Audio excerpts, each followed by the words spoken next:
Terima kasih Tuhan.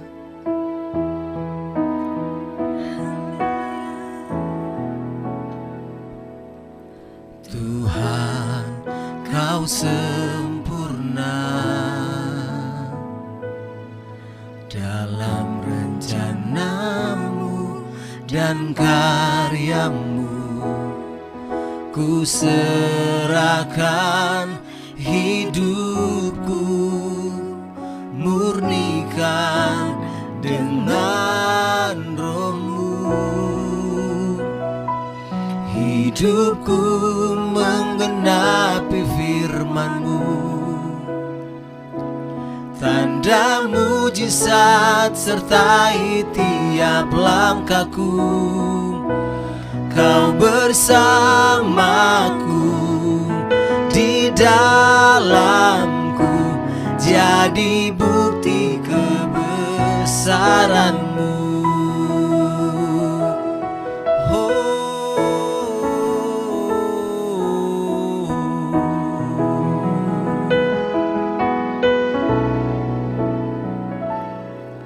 Tuhan, Kau sempurna dalam rencana-Mu dan karya-Mu. Ku serahkan hidupku, murnikan dengan Roh-Mu. Hidupku menggenapi firman-Mu, tanda mujizat sertai tiap langkahku. Kau bersamaku, di dalamku, jadi bukti kebesaran-Mu. Hidupku menggenapi firman-Mu, tanda mujizat sertai tiap langkahku.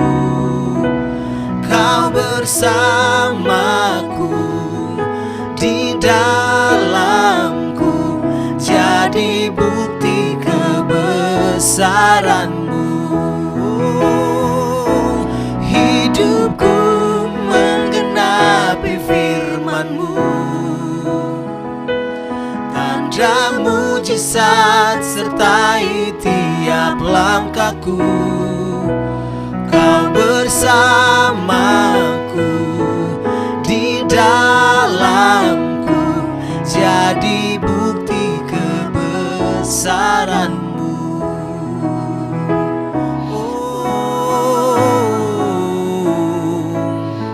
Bukti kebesaran-Mu Tuhan, dan anugerah-Mu Tuhan.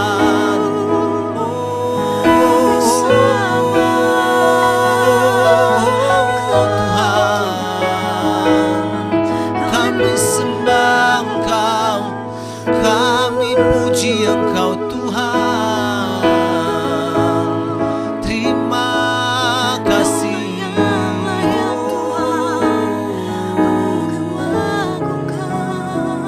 Haleluya, terima kasih. Puji Tuhan, itulah bukti kebesaran Tuhan yang ajaib dalam hidup kita. Haleluya. Yes.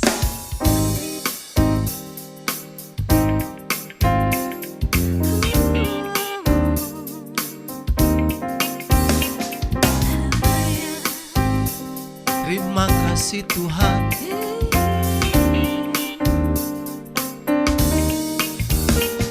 Dalam rembulan dan cahaya mentari, di gelap badai dan indahnya pelangi, dalam tangisan dan wajah berseri, kan ku temukan kasih terbesar bagi dunia ini. Diamku terpaku dan takjub akan kasih-Mu yang tergores indah. Dalam anugerah hatiku milik-Mu. Indah ku terkagum dan ku bawakan hidupku. Kau membuat hatiku menjadi baru. Bahagiaku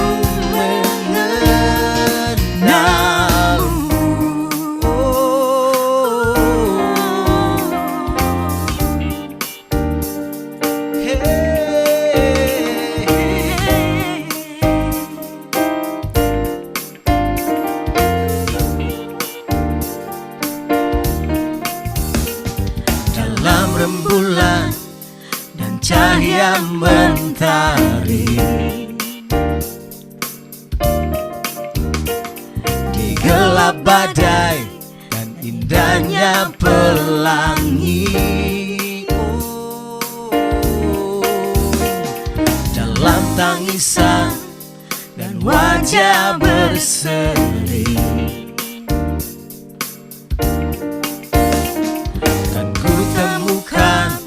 kasih terbesar bagi dunia ini. Diamku terpaku dan ku takjub akan kasih-Mu yang tergores indah. Dalam anugerah hatiku milik-Mu.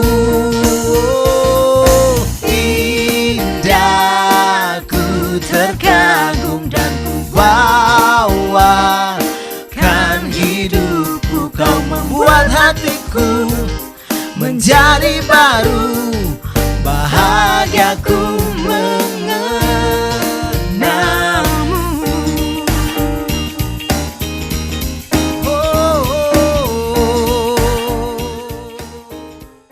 Shalom, selamat pagi semua kekasih Tuhan dimanapun Anda berada. Mari kita berdoa. Bapa di surga, di dalam nama Yesus kami bersyukur, kami berterima kasih untuk segala berkat limpah rahmat anugerah, kasih setia, penyertaan, perlindungan, pemeliharaan Tuhan dalam setiap hidup kami. Sepanjang kawal malam Engkau telah memelihara kami, bahkan memperbaharui kekuatan kesehatan tubuh kami. Dan kami boleh bangun pada pagi hari dengan tidak kurang satu apapun. Sungguh tak pernah berkesudahan kasih setia Tuhan. Tak habis-habisnya rahmat-Mu, senantiasa baru setiap pagi. Besar setia-Mu bagi kami semua ya Bapa. Dan kami yakin dan percaya hari ini adalah hari yang telah Tuhan jadikan bagi kami. Oleh sebab itu kami bersuka cita dan bersorak-sorai karena Tuhan. Sebab kami yakin dan percaya kuasa kasih penyertaan-Mu senantiasa memenuhi seluruh aspek hidup kami, sehingga kami boleh menjalani kehidupan sepanjang hari ini dengan kekuatan yang datang daripada Tuhan. Untuk itu kami bersyukur dan kami berterima kasih. Biarlah segala pujian dan sembah kami kiranya sungguh benar memberkati serta menyenangkan Engkau di tempat yang maha tinggi. Kini kami mau duduk diam untuk mendengarkan sebahagian daripada kebenaran firman-Mu. Berfirmanlah bagi kami ya Bapa, karena setiap hati kami senantiasa lapar dan haus akan kebenaran sabda firman Tuhan. Kembali tutup bungkus kami semua dengan kuasa darah Yesus. Malaikat Tuhan senantiasa berkemah di sekeliling kami. Tembok api kemuliaan Tuhan senantiasa memagari kami. Dan Tuhan sendirilah yang menjadi kemuliaan dalam setiap kehidupan kami. Terima kasih Bapa di surga. Berfirmanlah bagi kami. Di dalam nama Yesus kami berdoa mengucap syukur. Kita yang percaya serta diberkati Tuhan katakan bersama saya, amin. Haleluya. Iya, semua kasih Tuhan, apa kabar? Saya yakin dan percaya semua senantiasa dalam kasih, kuasa, dan penyertaan Tuhan yang luar biasa. Untuk itu, mari kembali kita akan mendengarkan sebagian daripada firman Tuhan, terambil dari Roma pasal 12 ayat 1 dan ayat 2. Demikianlah kebenaran sabda firman Tuhan. Judul perikop yang diberikan adalah persembahan yang benar. Karena itu, saudara-saudara, demi kemurahan Allah, aku menasihatkan kamu, supaya kamu mempersembahkan tubuhmu sebagai persembahan yang hidup, yang kudus, dan yang berkenan kepada Allah. itu adalah ibadah yang sejati. Janganlah kamu menjadi serupa dengan dunia ini, tapi berubahlah oleh pembaharuan budimu, sehingga kamu dapat membedakan manakah kehendak Allah, apa yang baik, yang berkenan kepada Allah, dan yang sempurna. Haleluya. Sedemikian jawab bacaan firman Tuhan. Yang berbahagia adalah mendengar, menyimpan, serta melakukannya di dalam hidupnya hari lepas hari. Yang pertama, perubahan adalah sesuatu hal yang wajib kita alami.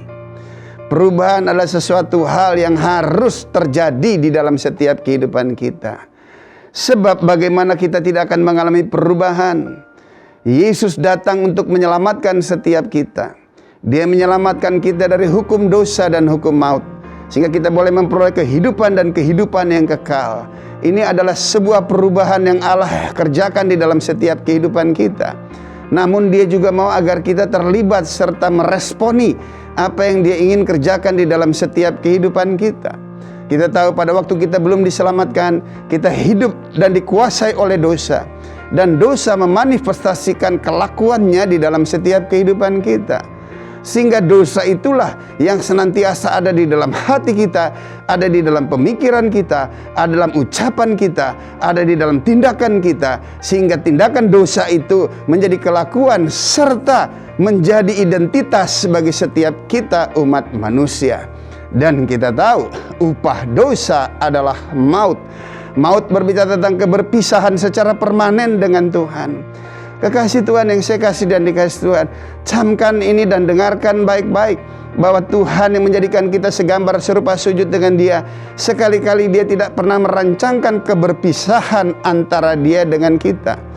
Merupakan kerinduan yang terbesar, tiada lagi lain. Dia bentuk, Dia jadikan kita segambar serupa sujud dengan Dia, agar melalui setiap kehidupan kita manusia, Dia dapat memanifestasikan kasih dan kuasa-Nya di dalam setiap kehidupan kita.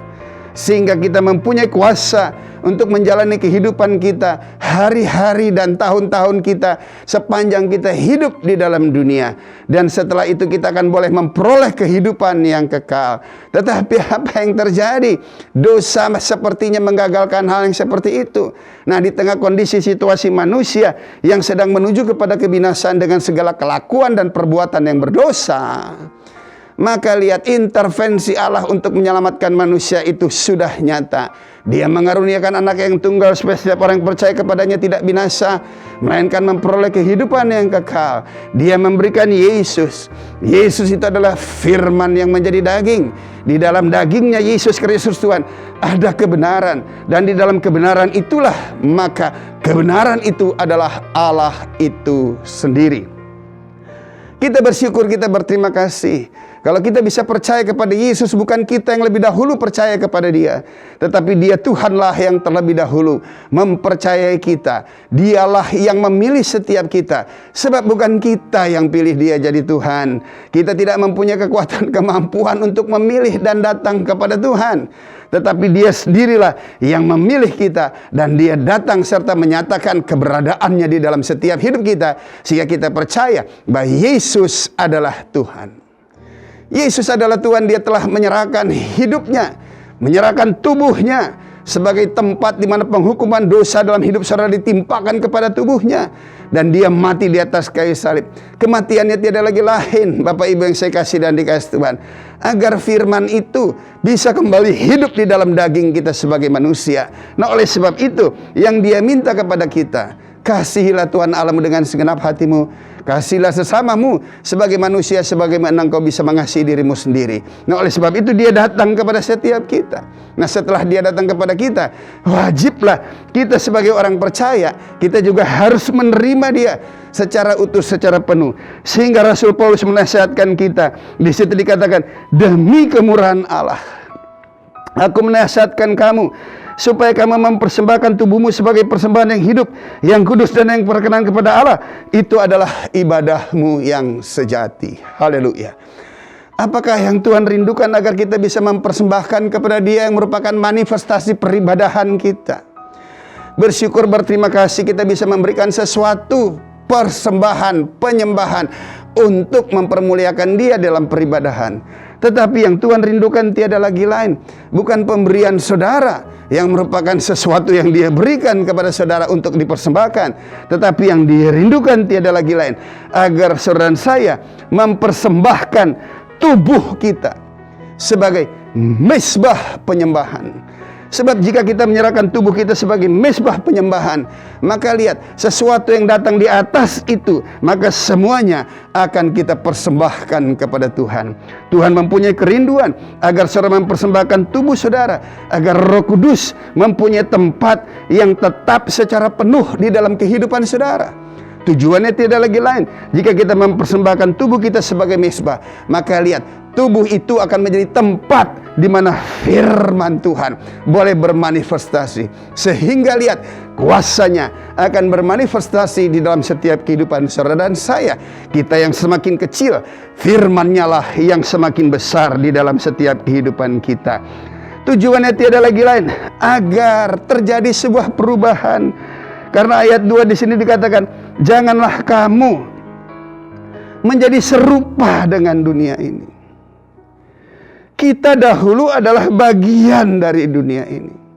Setelah kita menerima anugerah kelimpahan kasih karunia di dalam Yesus Tuhan, setelah kita mempersembahkan tubuh kita sebagai persembahan yang hidup, di mana di atasnya ada firman, ada roh Allah di dalam setiap hidup kita. Kita punya kuasa ilahi yang begitu luar biasa, yang sanggup mampu mengalahkan segala sesuatu yang ada di dalam dunia. Sekarang kuasa itu sudah ada pada kita. Bagaimanakah mungkin kita masih bisa menjadi sama dengan dunia? Bukankah dunia itu sudah kita lewati? Pada waktu kita menerima Yesus Kristus Tuhan, kita menjadi satu pribadi yang baru.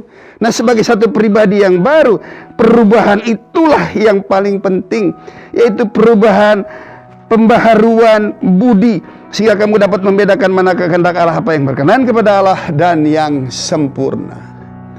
Perubahan yang Tuhan kehendaki tiada lagi lain, agar kita tidak lagi menjadi sama dengan dunia ini, tetapi oleh pembaharuan budi, oleh pembaharuan pengetahuan, maka kita mengalami sebuah perubahan. Ya, perubahan terjadi di dalam roh kita. Setelah perubahan terjadi di dalam roh kita, maka pikiran kita pun pasti diperbaharui. Pemikiran yang diperbaharui, maka lihat, perkataan kita juga pasti akan diperbaharui. Setelah perkataan kita diperbaharui, maka perbuatan kita juga pasti akan diperbaharui. Nah, perbuatan yang diperbaharui, maka itu jugalah yang akan menentukan jati diri kita. Siapa kita ini? Ingat, kita ini adalah anak-anak Allah yang dilahirkan bukan hanya sekedar dengan darah dan daging, tetapi ada kelahiran baru di dalam kekuatan kuasa Roh Kudus akibat kita percaya kepada Yesus Tuhan. Maka Dia ingin agar kita menjadi berbeda dong dengan segala sesuatu yang ada di dalam dunia. Tujuannya tiada lagi lain, agar kita senantiasa bisa konsisten hidup di dalam kekuatan kuasa kasih Allah yang sanggup mampu merubah kita dari jurang kebinasaan, dari lumpur rawa. Dia memberikan satu kehidupan yang baru. Bahkan Dia telah menetapkan setiap langkah kita.